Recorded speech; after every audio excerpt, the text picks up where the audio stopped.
Good morning and welcome to the porch. We wanted to do a video today that I think will really help you guys. I know it's helping me. We're setting up our target range, and we've been working on this thing for a couple of months now. Tore down an old greenhouse out here, and we're utilizing that footprint to build our shooting range. And we had a little bit of a deal that I'm trying to solve, and I think I've got the solution to it. But what happened was when I set this range up, I wanted to be able to just walk out here, shoot, put my gun up, and go to work at my shop. Because I don't have a lot of time to shoot, as most people don't. So I'm trying to find a user-friendly way of being able to do some training. And I think I've found some pretty good solutions. And I'm going to be sharing those with you as we go along. But this is one aspect of it that I want to share with you today. One of the problems I had is I'd set my targets up out here, and as long as the weather was good, I could use those same targets for however long the weather was good. But if I set up new targets and it rained that night, my targets weren't any good. So I had to go get my targets and staple new targets on and that sort of thing. Now, that don't sound like much, but it takes longer to do that than it does to do my training. So if I can find a solution that I can just walk out here and shoot, I'm able to get on with my other daily activities and I'll shoot. Now, if I have to set up a lot of stuff, I'm like everybody. I'm not going to shoot if I've got to work for a half hour just to get ready to fire a few rounds. So anyway, let me talk to you a little bit about the solution that we're working on right now. And I'm going to be sharing with you throughout this video different stages of how we're doing this. We looked at self-healing targets, the rubber targets, and they're pretty spendy. I think probably worth every dime of it, but I'm a DIY guy, do it yourself. And so I found some things online. They showed how to do some do it yourself self-healing targets, and I thought, well, I'll give that a try. And I just finished the second target and put it on the stand and set it out there. And again, we're going to walk you guys through and show you guys all of that process and everything.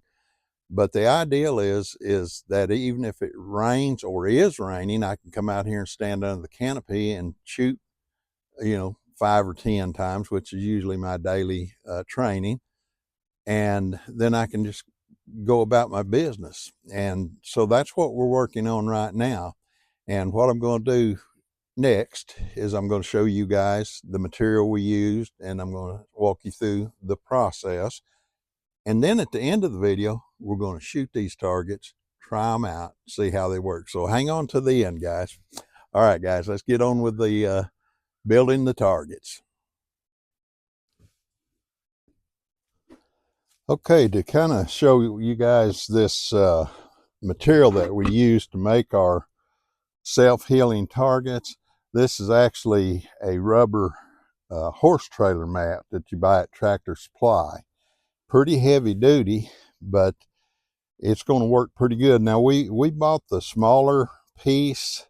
I think it was 3x4 rather than the 4x4 piece.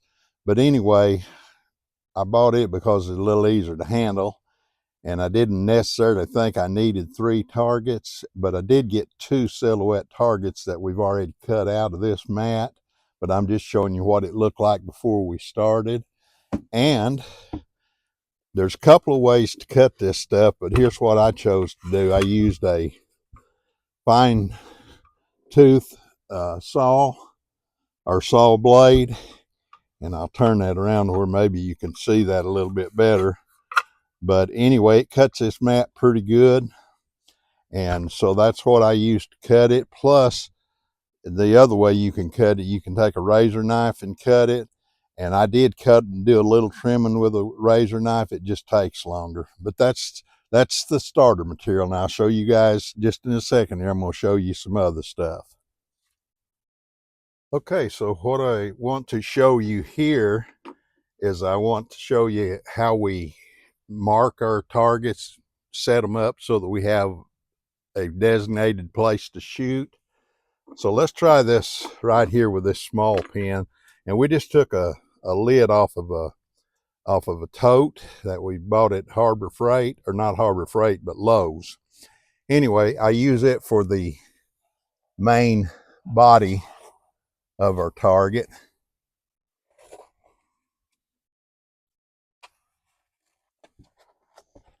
And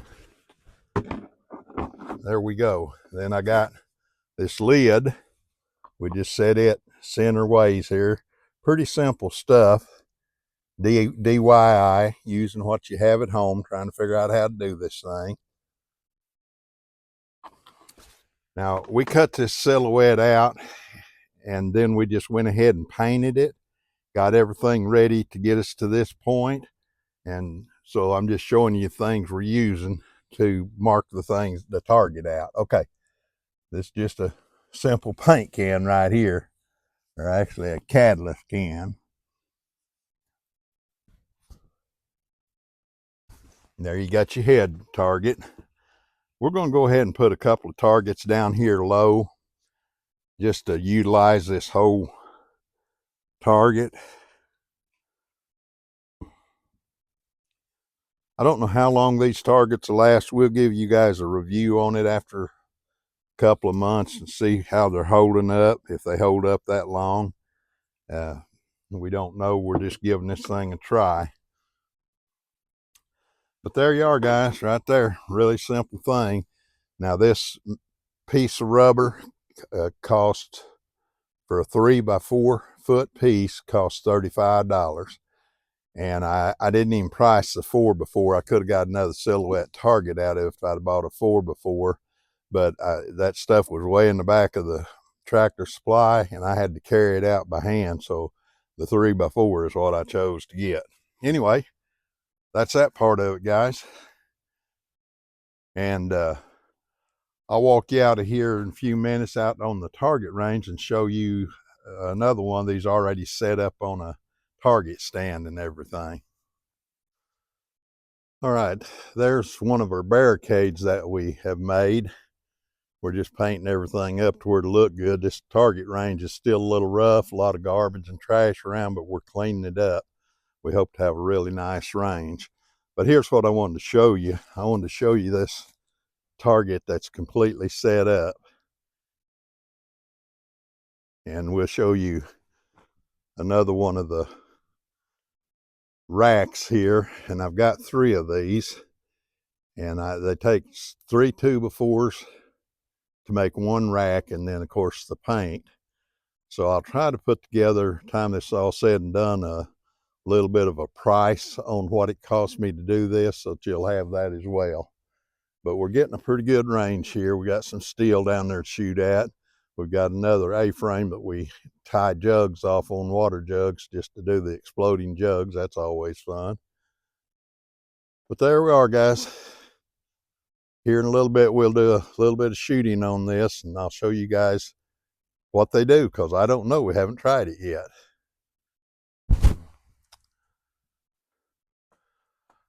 Okay, guys, I'm going to show you guys how to secure these targets on the target stands.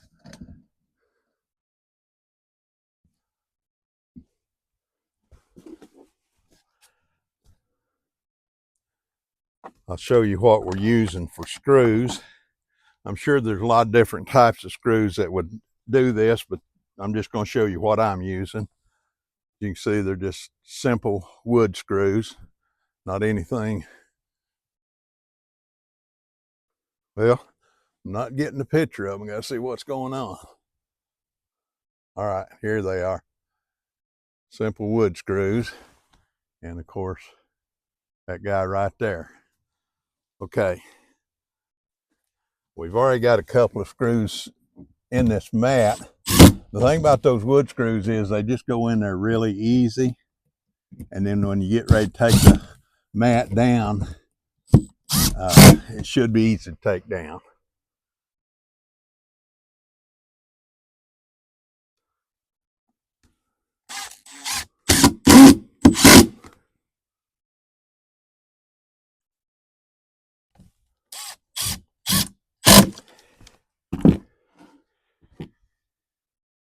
Here in a few minutes, I'm going to show you guys how we paint this stuff.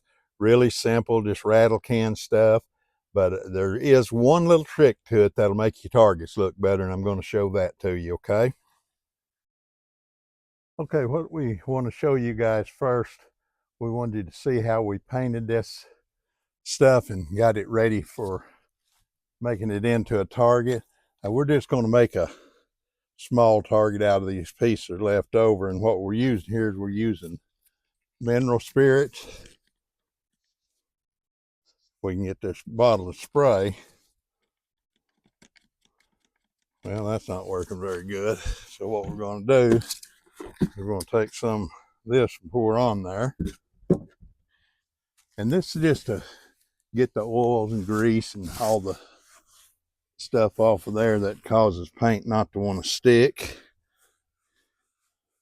We don't have to spend a lot of time on this, just enough to get it clean. After you use the wet rag, take the dry rag, come back off, dry the residue off of it. And once we dry the residue off of it, we're going to let it set for about 10 minutes, and then we'll come back and paint it. Okay, what we're going to use is we're just going to use a Rust-Oleum satin white paint. Now, the reason I'm using the Rust-Oleum satin white is because I don't want a glare on this target. I just want it to be a flat white. And I'm just using Rust-Oleum because that's what was handy, but this Rust-Oleum ×2 really does a good job. So let's go ahead and get started here.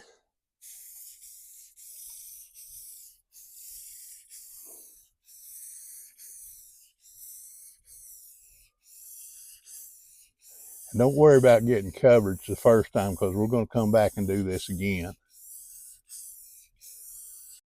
Okay, we're going to wait about, probably 30 minutes, and we're going to come back and do it again. Okay, we're going to go ahead and put another coat of paint on this. What we're going to do different, we're going to cross it this way. First time we went up and down, and, well, my paint isn't wanting to do right.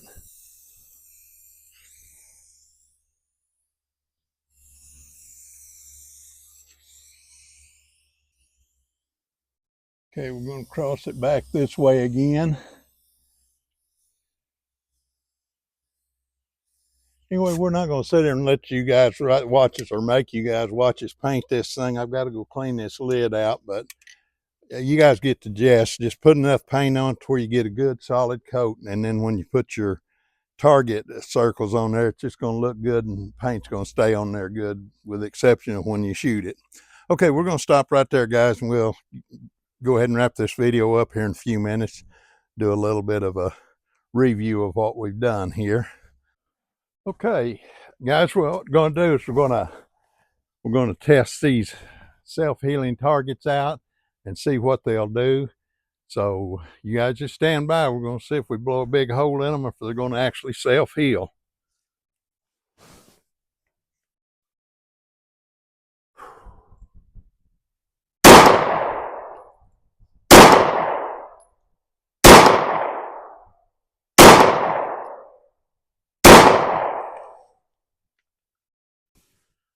Okay, let's go up here and see what those things look like. You can see them really well. Oh, those things healed right up. That looks good. Let's go around the backside and take a look at these guys. You got some holes in there, but they're pretty small. I think they's going to work fine. Go back around to this front side again. That really shows up good on there.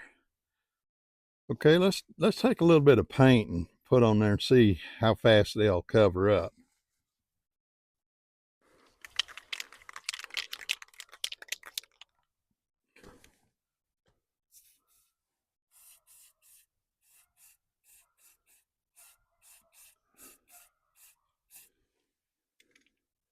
Okay.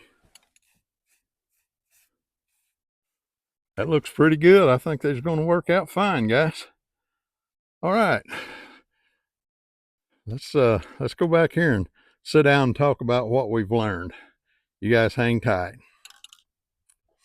Okay, guys, let's talk about what we've learned about these self-healing targets that may be beneficial to you guys. So let's start. Number one is, and I said this earlier in the video, is that anytime I put the cardboard targets out and it rains, that ruins them, and I have to go back and get more targets and put out. And not only that, the time you put the targets out, I only shoot like 5-10 times every morning, and it takes me longer than that to put the targets out. So the self-healing target, one of the things about them that's very beneficial for me is I can just shoot those targets, paint back over them, and walk off, go to work. I can have my shooting range time in about 10-15 minutes rather than 30 or 40 minutes. So that's beneficial too.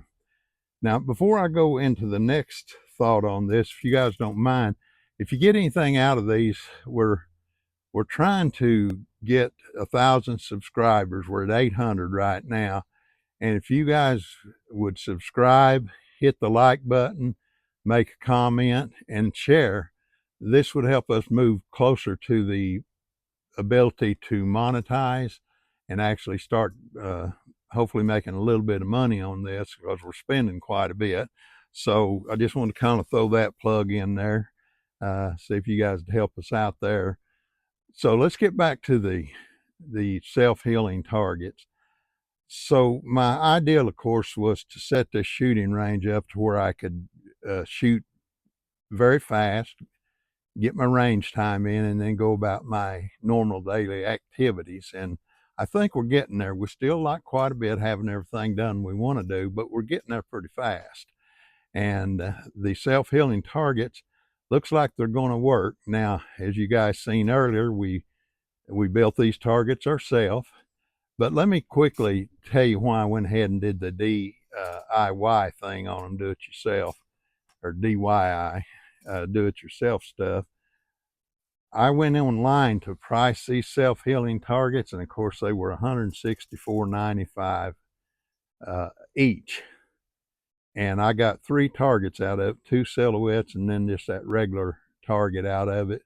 For time I bought the white paint, the rubber trailer mat, I ended up with like $52 in that whole thing. 3 targets instead of just 1. So anyway, I think that would help anybody that's on a budget. Now, I don't want to take away from the guys that are building these targets and selling them. If you can buy the targets at $164 a piece, help those guys out, buy your targets. If you don't have too many skills as far as being able to build something like these targets, then maybe this video is not too much for you. But if you can build them yourself, you'll just save a lot of money. And it looks like they're going to work. They seem to be doing what they're supposed to do. And it's going to make my range time a whole lot faster. Be able to get some things done, get some shooting done. And the way we're setting this range up, we're going to be able to shoot several types of drills. And so I'm pretty excited about that. But anyway, that's kind of where we're at on the thing right now. So let me go ahead and just close this video up with this. If you're going to protect your family, you need training. And if you don't manage the way you train, you won't train. And so if you have a place to set up a little shooting range, it's a good idea to do that. And it doesn't take much room to do that. So that said, may God bless and prosper you. Have a good day.